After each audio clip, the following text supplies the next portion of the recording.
क्या Titan current price पे अप्रैल future long किया जा सकता है? टाइटन का अप्रैल फ्यूचर नहीं, लॉन्ग नहीं करना चाहिए, क्योंकि देखिए जब लोअर टॉप फ्लोर बॉटम बन रहे हैं और आज तो स्टॉक अपने 100 डे मूविंग एवरेज के नीचे ट्रेड करने लगा है, शायद यहाँ पर वीकनेस बढ़ सकती है। तो मेरे ख्याल से यहाँ पर लॉन्ग नहीं बनानी चाहिए। लॉन्ग से बचना चाहिए। माना जी सबसे ज़्यादा महत्वपूर्ण मूविंग एवरेज कौन सा होता है? 100, 200, 50 कौन सा होता है? देखिए अगर आप बिल्कुल शॉर्ट टर्म ट्रेडर हैं, मतलब शॉर्ट टर्म का मेरा मतलब ये है कि अगर आप 3 से 4 दिनों के ट्रेडर हैं, तो आपको 20 डे मूविंग एवरेज को सबसे ज्यादा अहमियत देनी है। उसके नीचे स्टॉक वीक होगा, उसके ऊपर अगर नीचे से चलना शुरू हुआ और 20 डे मूविंग एवरेज के ऊपर निकला, तो वहां आपको खरीदना है। लेकिन ध्यान रखिए, ये केवल 4 से 5 दिनों के टाइम फ्रेम के हिसाब से आपको ध्यान रखना है। अगर आप पोजिशनली बात करें, अगर आपका जो टाइम फ्रेम है 2 से 3 मंथ का है, मेरा समझना है कि वहां पर डेली चार्ट पे नहीं, तो वहां पर आप वीकली चार्ट पे चले जाएं और 20 वीक मूविंग एवरेज पे ध्यान रखिए। अगर उसके ऊपर निकले तो वो बुलिश होगा, उसके नीचे निकले तो बेरिश होगा। तो डेली चार्ट पे 20 day moving average short term trading के लिए, और लॉन्ग टर्म के लिए, लॉन्ग टर्म मींस आने वाले 1 से 2 मंथ का ट्रेड कर रहे हैं, तो 20 वीक मूविंग एवरेज पे ध्यान देना है। जी। अच्छा माना जी, जैसे बहुत प्रकार के ट्रेडर होते हैं ना, कुछ दिन में 4, 5, 10 बार करेंगे, कुछ दिन में 1, 2 करेंगे, कुछ जैसे अभी आपने कहा जी। 2, 4 दिन के लिए, कुछ 10, 15 दिन के लिए। कौन से ट्रेड सही बैठता है? किस टाइम फ्रेम का ज़्यादा बेहतर रहता है, सेन रहता है? देखिए बहुत सिंपल सा लॉजिक है। टाइम फ्रेम जितना कम होता जाएगा, उतना ज्यादा रिस्की ट्रेड होता है, या आप कह सकते हैं कि उतना मुश्किल होता है मार्केट में पैसा बनाना। इसीलिए इंट्राडे, कहने में बड़ा अच्छा लगता है इंट्राडे काम कर लिया, लेकिन इंट्राडे मेरे ख्याल से सबसे मुश्किल काम है, सबसे मुश्किल ट्रेडिंग है, तरीका है ट्रेड करने का मार्केट में। उसके ऊपर आप चलते चले जाएंगे तो वो थोड़ा थोड़ा थोड़ा थोड़ा ईजी होता जाएगा। आप जब लॉन्ग टर्म के लिए, आप 1 साल के लिए प्ले कर रहे हो, तब आपको ये छोटे मोटे जग से फर्क नहीं पड़ता है। लेकिन अगर आप जो पोजिशनल ट्रेडर है, तो वहां पर भी आप अच्छे ट्रेड ले सकते हैं। लेकिन मेरा समझना है कि सबसे बेहतर रहेगा आपके रिस्क एपेटाइट के ऊपर। अगर आपके पास पैसा ज्यादा नहीं है और आप छोटे मोटे ट्रेड करके निकलना चाहते हैं, तो इंट्राडे बेहतर रहता है, क्योंकि आपने अगर पोजीशन को कैरी फॉरवर्ड कर लिया और गैप डाउन गैप अप देखने को मिल गया, तब बड़ी दिक्कत हो जाती है। इसलिए आपके रिस्क एपेटाइट पे ही सब कुछ डिपेंड करता है। अपना रिस्क प्रोफाइल एनालाइज करें, उसके बाद तय करें।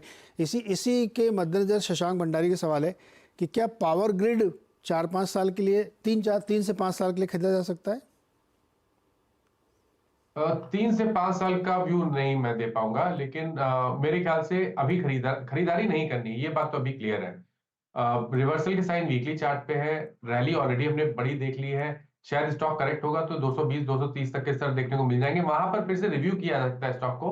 और ये तो वहां पर आप अगर स्टॉक में स्ट्रेंथ देखने को मिले, तो आप खरीद भी सकते हैं। लेकिन 4 5 साल के लिए नहीं, आपका जो नजरिया होगा उस टाइम पे भी, तो शायद 6 8 महीने से ज्यादा का नहीं होगा।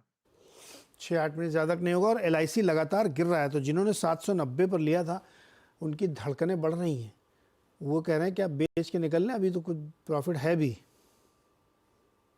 देखिए अगर नजरिया बड़ा है, तो मैं तो बोलता हूं कि अभी थोड़ा और वेट कर लीजिए। 200 डे मूविंग एवरेज के नीचे अगर फिसल जाए तब निकलना है, 790 के नीचे। क्योंकि जो लॉन्ग टर्म स्ट्रक्चर है नीरज जी, वो बहुत पॉजिटिव है। और मेरे ख्याल से अगर जब मार्केट में स्ट्रेंथ आएगी और यहाँ पर रिवर्सल देखने को मिलेगा, तो ये स्टॉक तो 1300 रुपए के आसपास भी जा सकता है। लेकिन अभी यहाँ पर बॉटम समझना बड़ा मुश्किल काम है, क्योंकि मार्केट वीक है, lower top lower bottom stock पे बन रहे हैं, 100 डे मूविंग एवरेज के नीचे ट्रेड कर रहा है। हो सकता है कि हमें 800 रुपए तक के भाव देखने को मिले। तो बेहतर रहेगा कि 800 रुपए तक आ जाने दे, तब देखिए, तब फिर से आप स्टॉक को एक बार रिव्यू कर लीजिएगा, वहां पर खरीदारी की जा सकती है, लेकिन लॉन्ग टर्म के लिए। HL खरीदने के लिए लेवल क्या है सबसे बढ़िया? मैं सुन नहीं पाया स्टॉक का नाम। HAL, Hindustan aeronautics. तो देखिए एचएएल में आज ही एक सेल रिकमेंडेशन मैंने दिया, और उसका रीजन ये है कि अगर आप किसी भी नजरिए से देख लीजिए, शॉर्ट टर्म के हिसाब से देखिए, तो आज स्टॉक ने लोअर टॉप लोअर बॉटम्स का कंफर्मेशन दिया, 50 डे मूविंग एवरेज के नीचे गया। वीकली चार्ट पे जाएंगे तो पिछले हफ्ते एक बेरिश इनगल्फिंग पैटर्न बना है, और अब एक बहुत ही अहम सपोर्ट 2800 रुपए है। 2800 रुपए के नीचे जाएगा तो यहाँ पर गिरावट बढ़ेगी, और उसके इसमें आपको 2400 रुपए तक के भाव भी देखने को मिल जाएंगे। तो ये सही समय नहीं है एचएएल में एंट्री करने के लिए। या तो 3100 रुपए के ऊपर सस्टेन करें, क्लोजिंग देखने को मिले तब खरीदारी करें, और या तो गिरावट जब देखने को मिले, बड़ी गिरावट 2500 2600 या 2400 के भाव, तब आपको स्टॉक में खरीदारी करनी चाहिए। करंट लेवल्स पे आई थिंक अवॉइड करिए तो बेहतर है। करेक्ट। माना जी दीपक नाइट्राइट बड़े दिनों बाद बड़े दिनों नहीं, एक रेंज को नीचे की तरफ तोड़ रहा है, 2062 पे आ गया, 2.5% नीचे है। कुछ समय से हमने देखा 21-2200 के बीच में घूमता रहता था आज, लेकिन ये नीचे की तरफ आ रहा है, क्या एक 2000 का लेवल तोड़ देगा, शॉर्ट कर देना चाहिए? तो देखिए बिल्कुल उम्मीद की जा सकती है क्योंकि स्टॉक का स्ट्रक्चर पहले से वीक है, लोअर टॉप फ्लोर बॉटम बन रहे हैं। 11 मार्च को स्टॉक ने 200 मूविंग एवरेज के नीचे की क्लोजिंग दी थी। उसके बाद से अगर आप देखें तो एक पुल बैक देखने को मिला। स्टॉक अपने 10 डे मूविंग एवरेज के ऊपर भी नहीं निकल पाया और सेलिंग प्रेशर देखने को मिला है।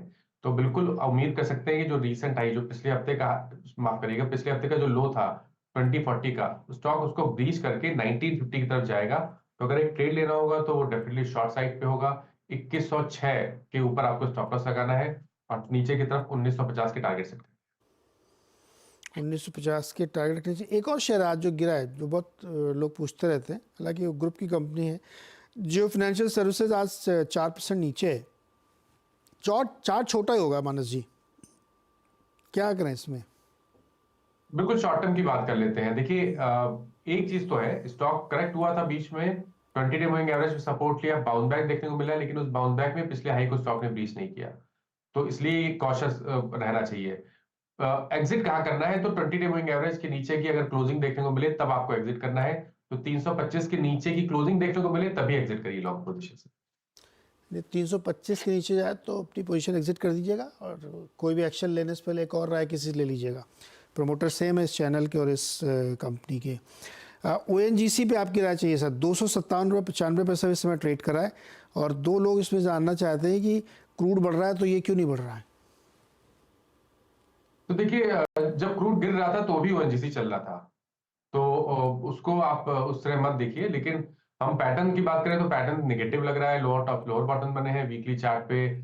पिछले हफ्ते ही हमने रिवर्सल देखा, 265 के नीचे की क्लोजिंग देखने को मिली। 20 डे मूविंग एवरेज के ऊपर स्टॉक ट्रेड नहीं कर पा रहा है, तो मेरे ख्याल से ट्रेंड नेगेटिव है। कॉशियस रहिए, 270 के ऊपर खरीदारी करनी है, और अगर 248 का लेवल ब्रीच हो जाए तो अपनी लॉन्ग पोजीशन से निकल जाए, क्योंकि उस केस में आपको 232 तक के भाव भी स्टॉक में देखने को मिल सकते हैं। GMR इंफ्रा 85 रुपये पर 300 शेयर, एवरेज करना चाहते हैं। देखिए एवरेज कितने टाइम फ्रेम के लिए करना है वो इम्पोर्टेंट है। अगर आप बिल्कुल शॉर्ट टर्म ट्रेडर हैं और एवरेज करना चाहते हैं तो मैं नहीं एडवाइस करूंगा। स्टॉक ने आज एक बहुत ही अहम सपोर्ट 74 का ब्रेक किया है, जिसके आधार पे हम ये कह सकते हैं कि 67 तक के भाव देखने को मिल सकते हैं। तो शॉर्ट टर्म के हिसाब से नहीं, लॉन्ग टर्म के हिसाब से भी अगर आपको एवरेज करना है तो इंतजार करिए। अगर ये 200 डे मूविंग एवरेज 68 69 के आसपास है तो वहां पर लॉन्ग टर्म के लिए आप एवरेज कर सकते हैं, और शॉर्ट टर्म ट्रेंड नेगेटिव लगता है। मानस एक चीज़ बताइए, जैसे कोई स्टॉक काफ़ी चल गया, 20 50 100% जितना भी, कितने रिट्रेसमेंट के बाद ऐसा लगता है कि बॉटम फॉर्मेशन हो सकता है? देखिए रिट्रेसमेंट का एक तरीका है। हम हमेशा रिट्रेसमेंट, देखिए हर स्टॉक वन साइड नहीं चलता है, higher top higher bottom energy बनाता रहता है। तो जो रीसेंट लो है वहां से हम जो रीसेंट हाई है उसका रिट्रेसमेंट लेते हैं। अगर 50% पे के आसपास सपोर्ट ले ले तो अच्छी बात है। बहुत बार हम देखते हैं कि 61.80% के आसपास रिट्रेसमेंट लेता है, वहां पर सपोर्ट ले लेता है। लेकिन अगर 61.80% के लेवल पे ब्रीच कर जाए तब आपको निकलना चाहिए। लेकिन आपने रिट्रेसमेंट कहां से लिया है वो इंपॉर्टेंट है। जब हाई टॉप साइड बटन बन रहे हो तो हमेशा रीसेंट लो से रीसेंट हाई का रिट्रेसमेंट लेवल लेना चाहिए। ओके, रीसेंट लो से रीसेंट हाई का रिट्रेसमेंट लेना चाहिए, और बहुत सावधानी रखिए। आजकल लगातार स्टॉक में प्रेशर बना हुआ, खासतौर पे मिड और स्मॉल कैप में। मानस सर बहुत बहुत शुक्रिया जुड़ने के लिए, बातचीत करने के लिए। इस बीच गिरावट थोड़ी और बढ़ गई है, अब तो बैंक निफ्टी भी लगभग 500 पॉइंट गिर गया है, और मिड कैप भी 450 पॉइंट नीचे है। तो दबाव लगातार बना हुआ है। अब एडवांस डिक्लाइन, यानी गिरने चढ़ने वालों की संख्या 2 के सामने 6, 2 के सामने लगभग 6 हो गई है। तो ये थोड़ा सा चिंता की बात हो सकती है।